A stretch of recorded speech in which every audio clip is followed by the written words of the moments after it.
નમસ્કાર વિદ્યાર્થી મિત્રો, તમારું ખૂબ ખૂબ સ્વાગત છે મારી આ ચેનલ સ્ટડી વિથ નેન્સીમાં.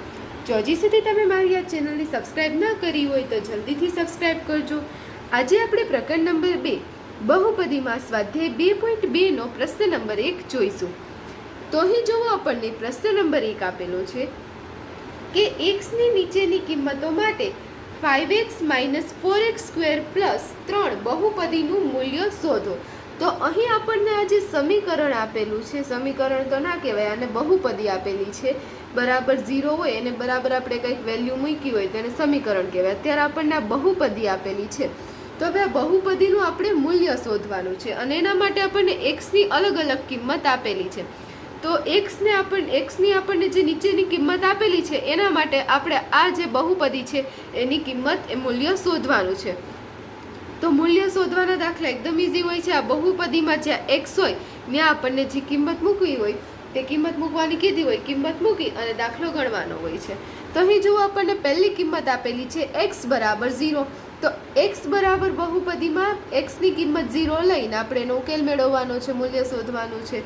તો હવે જુઓ, અહીં આપણને બહુપદી આવી રીતે લખાય કે p ઓફ x, બધા જ x માટે, p ગણમાં કોઈ પણ બધા જ x હોય તો p ઓફ x એટલે કે બધા જ x માટે અહીંયા આપણે સમીકરણ છે કે px - 4x² + 3.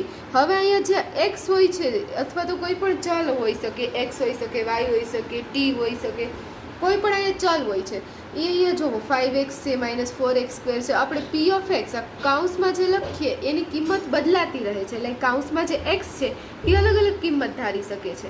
તો અહીં આપણે અહીંયા x બરાબર શું લેવાનું છે? 0 લેવાનો છે, એટલે આપણે p ઓફ 0 લખી દઈએ બરાબર.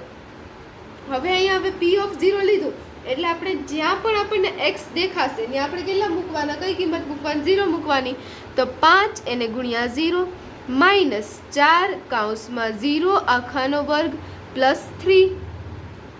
તો આવી રીતે થયું. આ સમીકરણ લખવાની એક રીત છે કે p ઓફ x બરાબર આપણે આવી રીતે લખ્યું. હવે x ની જગ્યાએ 0 કિંમત મૂકતા સિમ્પલ જ છે. આ જે આપણી બહુપદી હતી, બહુપદીમાં જ્યાં x હતો ત્યાં કેટલું 0 મૂકવાનો. હવે આપણે 0 મૂકીને આને સાદુરૂપ આપી દઈએ કે 5 ગુણ્યા 0, 5 ગુણ્યા 0 કેટલું થાય? 0, કોઈ પણ સંખ્યાનો 0 સાથે ગુણાકાર 0 -4, 0 નો વર્ગ. 0 નો વર્ગ શું થાય? 0. તમે એમ કહો કે વર્ગ આપણે સીધું જ કહી શકીએ કે કોઈ પણ સંખ્યાને 4 સાથે ગુણાકાર 0, એમ પણ ચાલે, પણ પહેલાં આપણે જ્યારે આવી રીતે કરીએ તો પહેલાં 0 ગુણ્યા 4 નહીં કરી દેવાનું, પહેલાં આનો વર્ગ કરવાનો, પછી 4 સાથે. અત્યારે 0 છે એટલે 0 જ થશે, પણ બીજી કોઈ સંખ્યા હોય તો અહીંયા પહેલાં આપણે વર્ગ કરવાનો, પછી 4 સાથે ગુણવાનું.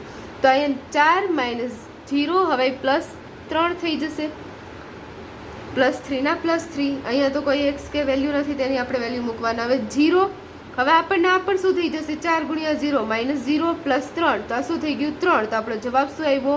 3. એવી જ રીતે બીજો દાખલો ગણીએ. બીજો દાખલો આપણને આપ્યો છે x બરાબર -1.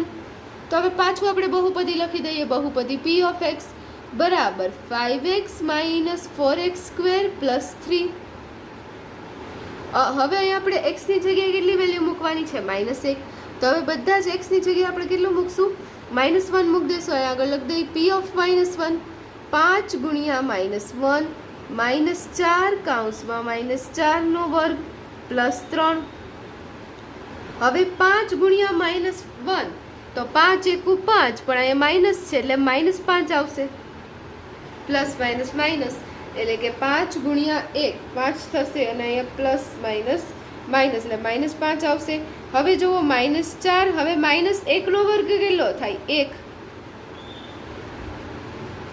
હવે જુઓ, અહીં તમે પહેલા -1 ગુણ્યા -4 કરી દીધું હોત ને પછી એનો વર્ગ કર્યો હોય તો તમારો જવાબ ખોટો પડે. એટલે પહેલા વર્ગ કરવાનો અને પછી શું આપણે કરશું? એને 4 વડે ગુણશું, એટલે પહેલા x² કરશું, એટલે -1 નો વર્ગ શું થઈ જશે? 1 થઈ જશે, અને +3.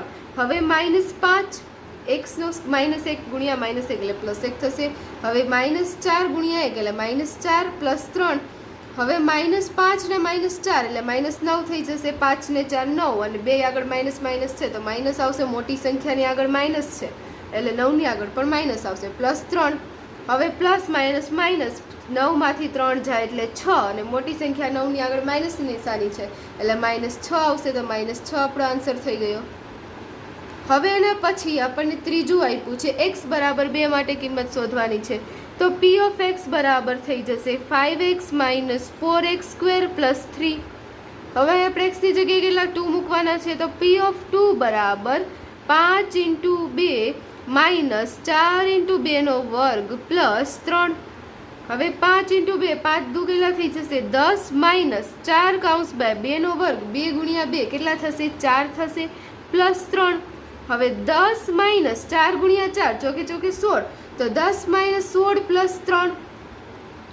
હવે તમે 10 માંથી પહેલા 16 બાદ કરી દો, અથવા તો 10 ને 3 13 માંથી 16 બાદ કરો, કોઈ પણ ચાલે. 10 માંથી 16 બાદ કરીએ તો માઇનસ 6 વધે.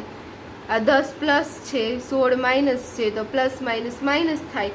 16 માંથી 10 જાય એટલે 6. આની મોટી સંખ્યા 16 ની આગળ માઇનસ નિશાની છે એટલે માઇનસ 6 પ્લસ 3.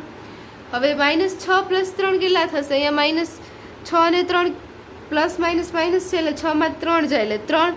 અને પણ મોટી સંખ્યા માઇનસ 6 ની આગળ માઇનસ નિશાની છે એટલે અહીં આપણે શું લખશું? માઇનસ 3 લખશું. તો આપણો આન્સર શું આવી જશે? માઇનસ 3 આવી જશે.